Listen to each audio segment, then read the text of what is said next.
Hello students, welcome to online class. I am Irshad, your English teacher. Today we shall read the second chapter of your English book. The chapter name The Queen of Blue Grotto.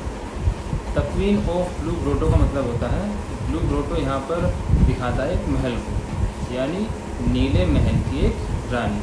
Queen means रानी और blue grotto माने नीला महल। इसके अंदर बच्चों ये कहानी एक किसान की है। किसान एक हिरन का पीछा करते करते एक ऐसे स्थान पर पहुंच जाता है, एक ऐसी गुफा में पहुंच जाता है जहां पर ब्लू ग्रोटो नाम का एक महल होता है। उस महल में एक रानी होती है जो कि वाइट ड्रेस में होती है, सफ़ेद कपड़ों में होती है। उस रानी से यह किसान एक तरह से फूल प्राप्त करता है और उन फूलों की खेती कर कर वो एक अच्छी खेती करता है और अपना जीवन यापन आराम से करने लगता है और उस रानी को बहुत धन्यवाद देता है।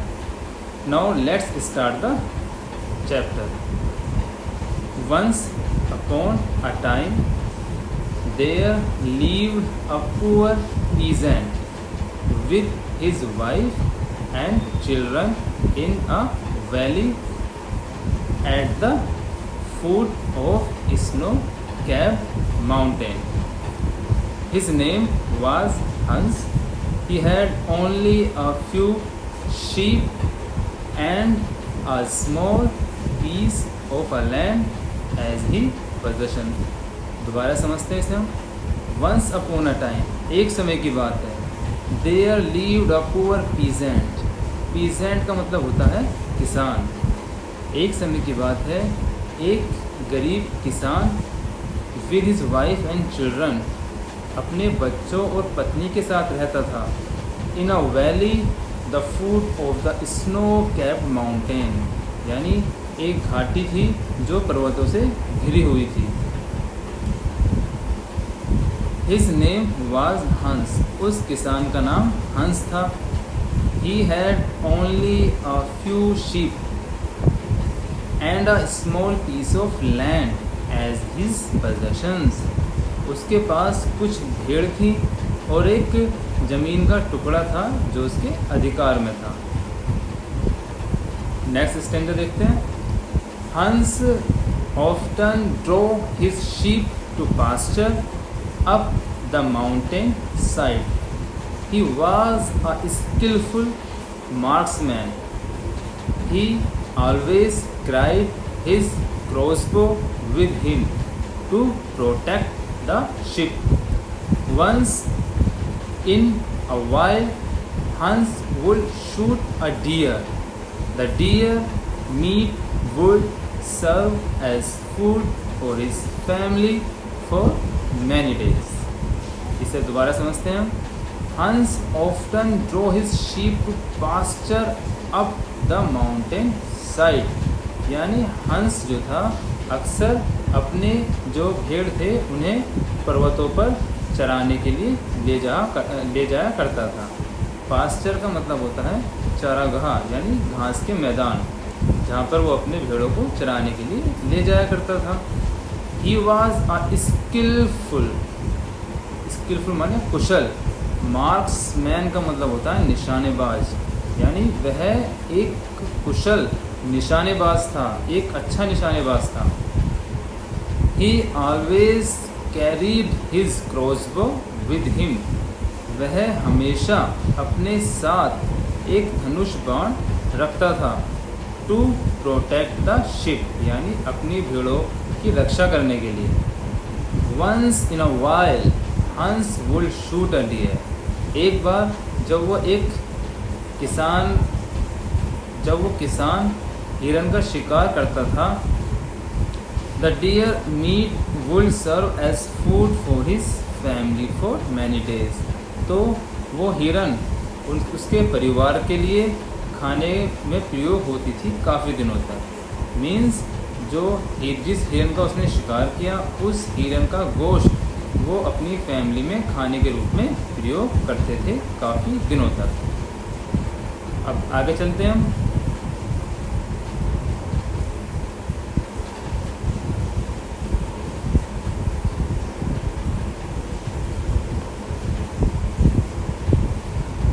One day, Hans was rearing his flock of sheep in the pasture. He was sitting under a tree, watching his sheep while they gazed on the mountain side. Suddenly, he saw a deer a little away from the sheep. Its splendid antlers glittered in the morning sunlight with wonderful brightness. Means one day, एक दिन हंस was rearing his flock. Flock का मतलब होता है झुंड, भेड़ों का झुंड. Flock of sheep in the pasture. एक दिन हंस अपने भेड़ों को मैदान में चरा रहा था. He was sitting under a tree watching his sheep. वह एक पेड़ के नीचे बैठा हुआ था और अपने भेड़ों को देख रहा था. वॉच का मतलब देखना. while they gazed on the mountain side, जो कि पर्वत की तरफ चल रहे थे. यानी उसके जो भेड़ थे वो पर्वत की तरफ चल रहे थे. सडनली का मतलब होता है अचानक. he saw a deer. उसने एक हिरन को देखा. a little away from the sheep, यानी जो उसकी भेड़ों से कुछ दूरी पर थी. its splendid antlers glittered in the morning sunlight with a wonderful brightness. brightness होती है चमक. यानी जो हिरन उसने देखा था उस हिरन के सींग, एंटलर्स, ग्लिटर का मतलब होता है सींगों का चमकना. जो उसके सींग थे वो सूरज की रोशनी में ऐसे सुंदर चमक रहे थे, चमकते हुए बहुत सुंदर लग रहे थे. Hans stood up with his crossbow. He was taking aim and was about to shoot an arrow when suddenly the deer began to run on the rock higher up the mountain. Hans followed quickly. He was trying to approach near enough to shoot an arrow, but the deer ran on and on. दोबारा देखते हैं बच्चों. Hans stood up with his crossbow. crossbow यानी धनुष बाण. हंस अपने धनुष बाण के साथ खड़ा हुआ. He was taking aim. उसने अपना निशाना साधा. And was about to shoot an arrow. और वो उस हिरन को अपने तीर से मारने ही वाला था. When suddenly the deer began to run. अचानक उस हिरन ने दौड़ना शुरू कर दिया. On the rocks higher up the mountain. और वो हिरन पर्वतों पर ऊंचा दौड़ने लगा. पर्वतों की तरफ दौड़ना उसने शुरू कर दिया. हंस followed quickly. हंस जल्दी से उसके पीछे गया. Quickly माने जल्दी से. He was trying to approach near enough to shoot an arrow. वह जल्दी से उसके पास जाना चाहता था ताकि वो उसे शूट कर सके, उसे मार सके. शूट मतलब मारना, एरो मतलब तीर. But the deer ran on and on. लेकिन जो डियर था, जो हिरन था, वो लगातार दौड़ता जा रहा था. अगले पेज पे देखते हैं. From rock to rock, higher and higher, Hans followed the deer until at last they were at the summit of the mountain. Means from rock to rock यानी एक पर्वत से दूसरे पर्वत पर. Higher and higher ऊंचा और ऊंचा.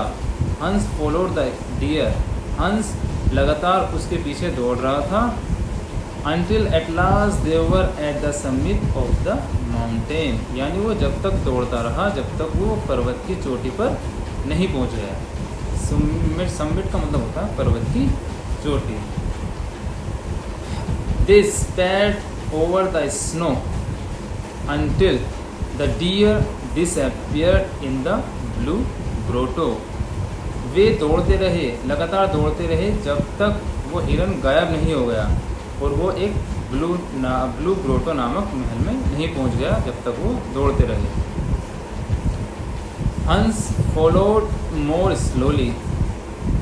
हंस अब धीरे धीरे चल रहा था। अलोंग अ डार्क, अंधेरा हो रहा था। And narrow tunnel that lead to the blue grotto, और एक गुफा से होते हुए, टनल का मतलब होता है गुफा, वो एक गुफा से होते हुए ब्लू ग्रोटो नामक महल में पहुंच गया। सडनली, अचानक, his eyes caught a glimpse of a bright light in the distance। Distance का मतलब होता है दूरी। अचानक कुछ दूरी पर उसे एक चमकती हुई प्रकाश, चमकता हुआ प्रकाश दिखाई दिया। He walked on and soon reached a brightly lighted cave। वह उसकी तरफ जल्दी से चला और एक गुफा में पहुंच गया। Many wonderful crystal and precious stone hang from the walls and ceiling of the cave। cave means गुफा। बहुत सारे कीमती पत्थर तथा उसकी गुफा की दीवारों पर टंगे हुए थे। उसकी छत बड़ी ही सुंदर दिखाई दे रही थी। बच्चों, आज हम यहीं तक इसे पढ़ेंगे। आपको इसकी रीडिंग करनी है, जो भारी वर्ड्स हैं उनके मीनिंग याद करने हैं। इस चैप्टर के पीछे भी वर्ड मीनिंग दिए हुए हैं, जो आपको वर्ड मीनिंग याद भी करने हैं और अपनी फेयर कॉपी में लिखने भी हैं। Thank you.